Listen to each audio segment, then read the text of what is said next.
மிக பிரதானமாக நம்ம ஜக்காத்துடைய விஷயத்தில் பேச வேண்டியது தங்கம் வெள்ளி என்ற அந்த ஜக்காத்துடைய அந்த விஷயம். இந்த தங்கம் வெள்ளி அப்படி என்பது உண்மையிலேயே எனக்கு தெரிஞ்சு மிக டீட்டெயில்ஸாக தமிழ் உலகத்தில் இன்னும் பேசப்படலை. தங்கம் வெள்ளி அப்படின்ற ஒரு தலைப்பு ஒரு 10 மணி நேரம் என்ன செய்யலாம். தங்கம் வெள்ளி சம்பந்தமான ஒரு முழுமையான ஒரு நாணய முறைமை சம்பந்தமாக அவ்வளோ பேசுகிறதுக்கான விஷயமே நம்ம ஆங்காங்கே நான் பேசியிருக்கிறோம். தங்கம் வெள்ளியுடைய சட்டங்கள் அப்படின்னு சொல்லி 2010 2009 பேசிக்கிறோம். தங்கம் வெள்ளியுடைய அந்த அதுதான் நாணய நிர்ணயமாக இருக்கிறதுக்கான காரணம் என்ன அப்படின்லாம் பேசிக்கிறோம். இந்த அதாவது பண்டமாற்று முறை அதுபோல் அதாவது தங்கம் வெள்ளி என்ற நாணய முறைமை அதெல்லாம் முடிஞ்சு ஒரு பிற்காலத்தில் இந்த நூற்றாண்டு மாறி அதை பிற்காலத்தில் அறிமுகப்படுத்தப்பட்டது தான் இது இந்த அதாவது பண நடைமுறை என்பது. அவருடைய வரலாறுக்கு முந்தையதாக இருக்கலாம். அந்த அதாவது பண நடைமுறை என்பது உண்மையை சொல்லப்போனால் இந்த பண நடைமுறை அப்படின்னு இந்த பேப்பரை கொடுத்து இது 1000 என்று சொல்லி கவர்மெண்ட்டால் சீல் பண்ணி எங்களுக்கு என்ன செய்கிறாங்க தாராங்க. அது ஒன்றுக்கும் பிரயோஜனம் இல்லை. விளங்கிட்டா அது ஒன்றுக்குமே பிரயோஜனம் செல்லாது என்று சொன்னால் அறிவிச்சோன்னே ஒன்றுக்கும் பிரயோஜனம் பண்ணி எல்லாருக்கும் விளங்கிச்சு தானே. நம்மகிட்ட இருந்ததை ஒருத்தன் செல்லாது என்று சொல்லி அறிவிச்சோன்னே பிரயோஜனம் இல்லாமல் போதில் வெங்காயத்துக்கு பிரயோஜனம் இல்லாமல் போச்சு. விளங்கிட்டா ஒரு வெங்காயத்துக்கு இருந்த பிரயோஜனம் கூட அன்றைக்கு இல்லாமல் போச்சு. அன்றைக்கு வெங்காயம் கொஞ்சம் பெருமதியாக இருந்துச்சு. வெங்காயத்துக்கு இருந்த பெருமதி கூட அதுக்கு இல்லாமல் போச்சுன்னு சொன்னால் பார்த்துக்கங்க. அப்போ வெங்காயம் வேணுமா அது வேணுமான்னு கேட்டால் நான் வரிசையில் 1000 பேராக நிற்கிறேன் வெங்காயத்தை தான்னு சொல்லி எடுத்துகிட்டு போகிற லெவலில் அந்த பணம் ஆயிடுச்சு. அப்படின்னா இதை கொடுத்து ஒருத்த நிலத்தை வாங்குறான். இஸ்லாமிய சட்டம் என்ன இதை பிரயோஜனம் இல்லைன்னு அவன் அறிவித்தா அடுத்த செகண்ட் பிரயோஜனம் இல்லாமல் போகிற இடத்த கொடுத்து 1 ஏக்கர் நிலம் வாங்குறான். அதாவது இவன் அதை வாங்கிக்கிறான், அந்த பணத்தை வாங்கிக்கிறான். ஒன்றுக்கும் பிரயோஜனம் இல்லைன்னு அடுத்த நாள் அறிவித்தாலும் இல்லாமல் போகிற பணத்தை எடுத்து நிலத்தை விற்கிறான்டா. இது ஏமாற்றா இல்லை? ஏமாற்று. உண்மையிலேயே இது ஏமாற்று. ஆனால் அங்கீகரிக்கப்பட்ட ஏமாற்று. விளங்கிட்டா அங்கீகரிக்கப்பட்ட ஏமாற்றண்டா இதை நம்ம செஞ்சுதான் ஆகணுமென்ற ஒரு நிர்பந்த ரீதியான ஒரு சூழ்நிலைக்குள்ளே நம்ம வந்துட்டோம். இதைத்தான் இந்த கிரிப்டோ கரன்சி என்று பேசுகிறாங்களே. கிரிப்டோ கரன்சி என்று பேசக்கூடிய இந்த அதாவது பிட்காயின், டொஜ்காயின், எத்தீரியம் என்று பேசக்கூடிய இந்த எல்லா நாணயத்தில் உள்ளவங்களை என்ன கேட்குறாங்கன்னா அதுதானே உங்கள் பேப்பர் நாணயமும். நீங்கள் கிரிப்டோ கரன்சியை கூடாதுன்னு சொன்னால் அதுவும் வெறும் நம்பர்ஸ் என்று சொன்னால் அதுவும் வெறும் கோடிங் என்று சொன்னால் அதே மாதிரி தான் இது வெறும் பேப்பர். அதுக்கு என்ன வித்தியாசம்னு கேட்குறாங்க. உண்மையிலே சில வித்தியாசங்கள் உண்டு, இல்லாமல் இல்லை. சில வித்தியாசங்கள் உண்டு. அரசு அதுக்கு பொறுப்பெடுக்குது. அரசு இதுக்கு பொறுப்பெடுக்குது. மற்றது அதுக்கெல்லாம் சில நாட்டில் அனுமதிக்கப்பட்டிருக்கிற பொறுப்பெடுக்கலை. இதுக்கு பொறுப்பு அரசு. இதை இந்த நாணயத்தை ஒருத்தர் ரிஜெக்ட் பண்ணிட்டாருன்னா கவர்மெண்ட்டில் என்ன செய்யலாம் சொல்லலாம். சுருண்டிக்குது மடிச்சிக்குது அப்படின்னு சொன்னால் கவர்மெண்ட்டில் அவன் குற்றவாளி. ஆனால் அதுக்கு அப்படி இல்லை. அரசு பொறுப்பெடுக்கிற அடிப்படையில் ஒரு நம்பகத்தன்மையின் காரணமாக இதை கொண்டு போகிறோம். ஆனால் அடிப்படையை எடுத்துக்கொண்டு சொன்னால் இதுவும் வட்டி பொருளாதாரத்துடைய பின்னணிக்கு வரும், அதுவும் வட்டி பொருளாதார பிறகு என்ன செய்யும். அது வரக்கூடிய கிரிப்டோ கரன்சி சம்மந்தமாக ஒரு 1/2 மணி நேரம் என்ன செஞ்சுக்கிறோம், டீட்டெயில்ஸாக பேசிக்கிறோம். இப்போது அந்த அடிப்படையில் தங்கம் வெள்ளி என்றது ஜக்காத்தில் எங்களுக்கு அடிக்கடி கன்ஃபியூஸ் ஆகிறதுக்கு ஒரே காரணம் இதுதான். என்ன காரணம்? இந்த பேப்பரை நம்ம கையில் வச்சுக்கிறோம், பெருமதியற்ற பேப்பர்களை கையில் வச்சுக்கிறோம், பெருமதியற்ற கார்டை கையில் வச்சுக்கிறோம். இந்த கார்டுக்கு அதை கன்வெர்ட் பண்ண வேண்டியிருக்கு. அதை தங்கத்தையும் வெள்ளியையும் கன்வெர்ட் பண்ணி தான் நம்ம கணக்கு பார்க்க வேண்டியிருக்குது. உண்மையிலே ரியலாக அதை தான் நம்ம கணக்கு பார்த்துக்கிட்டு இருக்கிறோம் உலகத்தில். இதை கையில் வச்சிருந்ததுக்கு அதை தான் நம்ம கணக்கு பார்த்துக்கிட்டு இருக்கக்கூடிய ஒரு சுச்சுவேஷன். இப்போ ஏதாவது சேவிங்கன்னா கூட மனைவிக்கு நகை வாங்கி கொடுத்துருது. அப்போ எங்கே நிற்கிறோம்? அதில் தான் நிற்கிறோம். இது பெருமதினா இதில் தான் நிற்கணும். அதில் நம்ம நிற்கிறோம்னா அதுதான் காரணம்.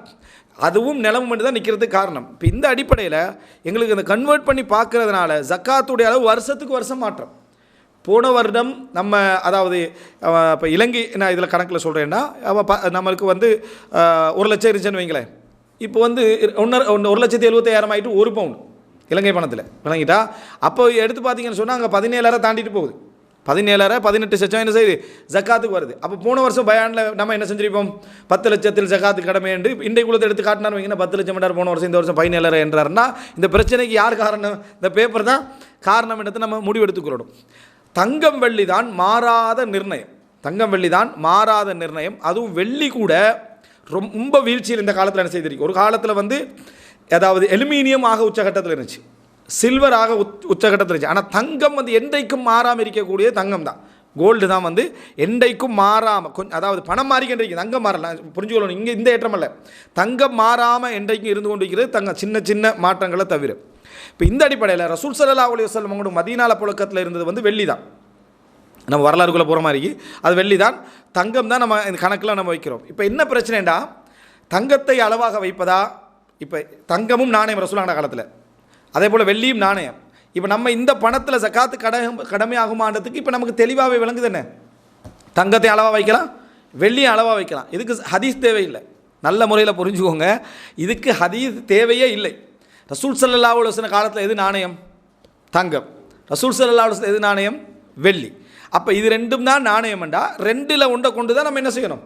இந்த காலத்து பணத்தில் அளவை யூஸ் பண்ணணுமே தவிர தங்கத்துக்கு தனியாக ஹதீஸ் வரணும், அளவை சொல்லி ஹதீஸ் வரணும் அது வேறு, தங்கத்துக்கு தனியாக ஹதீஸ் வரணுமெண்டோ என்னது வெள்ளிக்கு தனியாக ஹதீஸ் வரணுமென்று சொல்லியோ எந்த அவசியமும் இல்லை. இதை நம்ம புரிந்து கொள்ள வேண்டிய ஒரு உண்டு. அதே நேரம் ஹதீஸ் ரீதியாக எடுத்து பார்த்தீங்கன்னா இஸ்லாமிய அறிஞர்கள் ஏகோபித்த உடன்பாடாக இருக்கிறாங்க. தங்கம் ஒரு அளவுகோல் உண்டு. தங்கம் இன்றைய நாணயங்களை நம்ம அளவுக்கிறதுக்கான ஒரு அளவுகோல் உண்டு. வெள்ளி சம்பந்தமாக மிக சஹீஹான ஹதீஸுகள் என்ன செய்யுது வருது. வெள்ளி சம்பந்தமான மிக சஹீஹான ஹதீஸ் வருது. வெள்ளியில் நீங்கள் அளவுகோலை வச்சிங்கன்னா இவ்வளோவில் தான் ஜக்காத்து கடமையாகும் வச்சிங்கன்னா குயிக்காக கடமையாகும். உங்களுக்கு என்ன செய்யும்? குயிக்காக கடமையாகும். தங்கத்தில் வச்சிங்கன்னு சொன்னால் லேட்டாக என்ன செய்யும்? கடமையாகும். லேட்டாகனா அமௌண்ட்டு பெருசாக வரணும், அப்போ தான் அது கடமையாகும். ஸோ கடமை ஜக்காத்து கொடுக்கறது 2.5 வீதம். ஜக்காத்து கொடுக்குறது 2.5 வீதம். கடமையாகினா வெள்ளியில் நீங்கள் அளவு பார்த்தாலும் 2.5 வீதம் தான் ஜக்காத்து கொடுக்கணும், தங்கத்தில் அளவு பார்த்தாலும் 2.5 வீதம் தான் ஜக்காத்து கொடுக்கணும். அது ஒரு அம்சம் இல்லை. ஆனால் உங்களுக்கு கடமையாகிற இடம் இது குயிக்காக கடமையாகிடும். அதனால் சில அறிஞர்கள் என்ன சொல்கிறாங்க அப்படின்னா வெள்ளியில் கடமையாகிறது நல்லது, வெள்ளியில் கடமையை நீங்கள் பார்த்துக்கொள்வது நல்லது. என்ன காரணம்னா நீங்கள் அவசரமாக என்ன செய்வீங்க? ஜக்காத்தை கொடுப்பீங்க. பெரும்பாலான அறிஞர் சொல்கிறாங்க தங்கத்தில் பாருங்கள் நிறைய கொடுப்பீங்க, தங்கத்தில் என்ன செய்வீங்க? நிறைய கொடுப்பீங்க அப்படின்னு சொல்கிறாங்க. சரி, என்ன அளவு அப்படின்னு பார்த்தீங்க அப்படின்னு சொன்னால் சுருக்கமாக அதை எடுப்பிலே சொல்கிறதா இருந்தால் தங்கத்தில் 85 கிராம், தங்கத்தில் 85 கிராம், அதாவது 10.5 பவுன்கள். 85 கிராம்னு சொல்கிறது 10.5 பவுன். ஒரு பவுன் 8 கிராம்னு சொன்னால் 880 சொன்னால் 4 என்னது ஆஃப். அப்போ என்னது 85 கிராம் என்று சொல்கிற அந்த பகுதியை நம்ம என்ன செய்யணும் பார்க்கலாம். இந்த 1 கிராம் என்று இருக்குதே 84 வந்துட்டு அந்த 1 கிராம் என்று சொல்கிறது அன்னளவாக அந்த தீனாரை அளக்கிறதுல உள்ள பிரச்சனை. வழங்கிட்டா அந்த தீனார் இருக்குதே அதை அளக்கிறதுல, அதனால தான் 85 அப்படின்னு சொல்கிறது. சரியா? அன்னளவாக அந்த தீனாரை அளப்பதில் உள்ள அந்த பிரச்சனையில் தான் அது என்ன செய்ய சொல்லப்படுது 10.5 பவுன். 10.5 பவுன் அல்ல, 10.5 பவுன் அப்படின்னு சொன்னால் எத்தனை வரணும்? 84 கிராம் வரணும். சரியாக 10.5 பவுன் அல்ல, ஒரு கொஞ்சம் என்ன அப்படி ஒரு கூடுதல் அப்படின்னு என்ன செய்யுங்க விளங்கி வச்சுக்கோங்க. இதில் அது காரணம் தீனார் அளக்கிறது. ஒரு தீனார்ன்றா நம்ம குற்றவியல் பாடத்தில் பார்த்தோம். ஒரு தீனார் அப்படி என்றது 4.25 4.25 கிராம் அப்படின்னு பார்த்தோம். சரியா? அப்போ ஒரு தீனார்னா ரசூல் ஸல்லல்லாஹு அலைஹி வஸல்லம் 20 தீனாரில் ஜக்காத்தை கடமையாக்குறாங்க. ரசூல் ஸல்லல்லாஹு அலைஹி வஸல்லம் அவங்க 20 தீனாரில் ஜக்காத்து கடமைன்றாங்க. அப்போ நீங்கள் இன்டூன்ஸை பெருக்கி பார்த்துக்குங்க.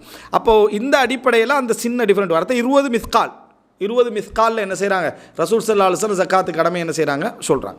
இது நம்ம 85 கிராம்.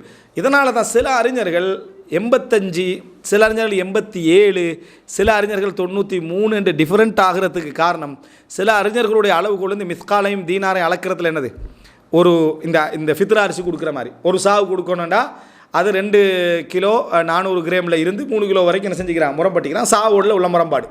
சாவை எப்படி அளக்குறதுன்றது. அப்போ கொடுக்குறதுல நம்ம பேடுதலாக அதிகமாக கொடுத்துட்டோம்னா அதில் முடிச்சுது. ஆனால் இந்த அளவுக்கு நம்ம தெரிஞ்சுக்கலாம். அப்போ நம்ம சுருக்கமாக 85 கிராம் இருந்தால் 2.5% ஜக்காத்துக்கு, அதாவது 100 கிராம் இருந்துச்சுன்னு சொன்னால் 2.5 கிராம் என்ன செய்யணும்? ஜக்காத்து கொடுக்கணும். இது தங்கத்தில் உள்ளது. வெள்ளி வெள்ளிக்கு சொன்ன ஜக்காத்து என்னென்னா 595 கிராம். 595 கிராம் ரசூலுல்லாஹி ஸல்லல்லாஹு அலைஹி வஸல்லம். இந்த கிராமில் அது எப்படி வருது அப்படின்னு சொன்னால் 2.975 வருது. வணங்கிட்டா? அதாவது ஒரு திர்ஹம் 200 திர்ஹத்தில் ஜக்காத்து கடமை நாங்கள் சொல்லுவாங்க. 200 திர்ஹத்தில் ஜக்காத்து கடமை. அப்போ ஒரு திர்ஹம் 2.5975 அப்படி என்று சொன்னால் நீங்கள் பார்த்துக்கோங்க 595 கிராம் இருந்தால் என்னது ஜக்காத்து கடமை ஆகிரும். 5 ஊக்கியா அப்படின்னு சொல்லுவாங்க. 5 ஊக்கியா, ஒரு ஊக்கியானா 40 திர்ஹம் அப்படின்னு சொல்லி. சரி, நம்ம அளவாக வச்சுக்கணும். 85 கிராமில் கடமை தங்கம், 595 கிராமில் கடமை வெள்ளி. இதில் ஏதாவது நீங்கள் முரண்பாடுகளை கண்டிங்கன்னு சொன்னால், எங்கேயா அறிஞர்கள் ஒரு 700 சொல்கிறாங்க அப்படி இப்படி முரண்பாடு கண்டிங்கன்னு சொன்னால் அது அந்த கணக்கை திர்ஹத்தில் இருந்தும் அதே போல் தீனார் மிஸ்காலில் இருந்தும் கன்வெர்ட் பண்ணுறதுல அதை இன்றைக்கு அளக்கிறதுல உண்மையில் அந்த கருத்து முரண்பாடுகளை சில நியாயங்களும் என்ன உண்டு அப்படின்றது. ஷேக் பின் பாஸ் அவர்கள் 90% தான் ஜக்காத்து கடமை அப்படின்னு சொன்னதாக நம்ம என்ன செய்கிறோம் பார்க்குறோம். அல்லாஹு அலம். ஆனால் இதுதான் பெரும்பாலான அறிஞர்களால் ஏற்றுக்கொள்ளப்பட்ட ஒரு அன்னளவான இது. அடுத்தது என்ன அப்படின்னு சொன்னால் இந்த ஜக்காத்துடைய விஷயத்தில் இப்போ தங்கத்தில் கடமையாகிற சந்தர்ப்பத்தில் அதுக்கு கேரக்டர் இருக்குது. யார் நம்ம பார்க்கணும். இப்போ நம்ம சொல்கிற கணக்கு 24க்கு தான். 24க்கு தான் அந்த 85 கிராம் இருந்தால் தூய தங்கம், அதில் எந்த கலப்பம் இல்லை, எந்த கோப்பர் செம்பு இல்லை, அடுத்து வேறு கலப்புகள் எதுவும் இல்லாத தூய தங்கம் பண்ணாலும் தூயம் இல்லை, அது தூய தங்கம் அல்ல தான் சரியா. தூய தங்கம் பண்ணாலும் என்ன 999.99ன்னு சொல்லுவாங்க, அதுலேயும் ஒரு இருந்தால் தான் அதை என்ன செய்யிருக்கு. ஆனால் அந்த தூய தங்கம் பண்ணி அதை தான் என்ன செய்கிற சொல்கிறேன். இப்போ வெள்ளியிலேயும் சொல்லுவாங்க தானே 925 அப்படி ஒரு கணக்கு ஒன்று என்ன செய்வாங்க, வெள்ளியிலையும் சொல்லுவாங்க. அப்போது அது இந்த தூய வெள்ளி அப்படின்னு சொல்லி எடுத்து நான் எதுவும் செய்யலாது, அதனால் அது கொஞ்சம் குறை. இந்த கலப்பு இருக்குதே, இப்போ இதில் 24 கேரட் அப்படின்னு சொல்லக்கூடியது கலப்பற்ற அந்த தன்மைக்கு நம்ம சொல்கிறது. இதுக்கு தான் அந்த 85 கிராம் அப்படின்னு சொல்கிறது. இப்போ நம்மகிட்ட ஒரு 150 கிராம்னு சொல்லி தங்கத்தை வச்சுக்கிறோம். ஆனால் 21 கேரட் அல்லது 18 இப்படி மாதிரி இருந்துச்சு அப்படி என்று சொன்னால் அதில் தூய தங்கத்தை நம்ம என்ன பெருக்கி அதை எடுத்துடணும். தூய தங்கத்தை பெருக்கி எடுத்து பிரித்து அப்போ அதில் அளவு என்ன செய்யும், வித்தியாசப்படும். அதில் அளவு 120 என்ன செய்யும், ஜக்காத்து கடமையாகும். அப்போ நீங்கள் அதை பார்க்கணும். அந்த ஜக்காத்து வந்து 85 கிராம் தூய தங்கத்தில் அடையணும். நல்ல முறையில் புரிஞ்சுக்கொள்ளணும். தூய தங்கத்தில் அது அடைய வேண்டும். அப்படி இருந்தால் மட்டும்தான் அந்த இது கடமை அப்படின்றத புரிஞ்சுக்கொள்ளணும். அதை வந்து ஒவ்வொரு விதமான கணக்கு சொல்கிறாங்க. எனக்கு இப்போ ஞாபகத்தில் உள்ள அமைப்பில் 85 24ஆல் பெருக்கி விட்டு வரக்கூடிய அந்த 21 கேரட்டு அல்லது 18 கேரட்டு அதில் பிரித்து விட்டோம்னா என்ன செஞ்சிடும், அந்த கணக்கு வந்துடும் அப்படின்னு சொல்கிறாங்க. விளங்கிட்டா அது பாருங்கள். அந்த கணக்கு பார்த்தீங்கன்னா தூய தங்கம் தான் இங்கே சப்ஜெக்ட். 85 கிராம் உங்களுக்கு என்ன இருக்கணும்னா கலப்பல்ல, அதில் கொஞ்சம் பிரித்து பார்த்தா உங்களுக்கு என்ன 5 கிராம் செம்பிரிக்கி, 5 உதாரணத்துக்கு சரியா 5 கிராம் செம்பிரிக்கின்னா அப்போ 80 கிராம் தான் உங்கள்கிட்ட இப்போ தங்கம் இருக்குது. எனவே கேரட்டு குறைய உங்கள்கிட்ட இருக்கிற கிராம் நீங்கள் 85 கிராம் 1 பவுனு 2 பவுனு என்ன பவுன் சொல்லிக்கின்றாலும் உங்கள்கிட்ட 85 கிராம் இல்லை. அப்படி தானே 18 நம்ம அதை 18 கேரட் ஒரு ஆள் நகை போட்டிக்கிறாருன்னா அவர் சொல்கிறார் 85 கிராம், உங்கள்கிட்ட 85 கிராம் இல்லை, நீங்கள் அது செம்பும் கலந்து தான் என்னது 85 கிராம் வச்சுக்கிறீங்க. அப்போ உங்களுக்கு குறையுது 60 70 வந்து உங்களுக்கு ஜக்காத் என்ன கடமை இல்லை. தூய தங்கமானு பாருங்கள், 24 கேரட்டான்னு என்ன செய்யுங்க பாருங்கள் அப்படின்றத நம்ம அதில் புரிந்து கொள்ள வேண்டும். அடுத்ததாக இதை வச்சு இன்றையுடைய கணக்கில் 85 கிராமுக்கு ஈக்குவலான பணம் என்ன, ஈக்குவலான பணம் என்னன்னு பார்த்து தான் நம்ம என்ன செய்யணும், ஜக்காத்து என்ன செய்ய வேண்டும், நம்ம கொடுக்க வேண்டும். வெள்ளியிலையும் பார்க்கலாம், தங்கத்திலே பார்க்கலாம். வெள்ளிக்கு பார்த்துக்க நீங்கள் என்ன சொன்னால் 595 கிராம் இன்றைக்கி அவ்வளோ பெருசாக போகாதுன்னு நினைக்கிறேன். விளங்கிட்டா அந்த இந்தியோட ரேட்டை பார்த்து நீங்கள் பார்த்தீங்கன்னு சொன்னால் 1 லட்சத்துக்கும் குறைவாக தான், அது ரொம்ப கம்மியாக தான் என்ன செய்யும் வரும். அதுக்குள்ளே உங்களுக்கு ஜக்காத்து கடமையாயிரும். 2.5 வீதம் என்ன செய்யணும், ஜக்காத்து கொடுக்க வேண்டும்.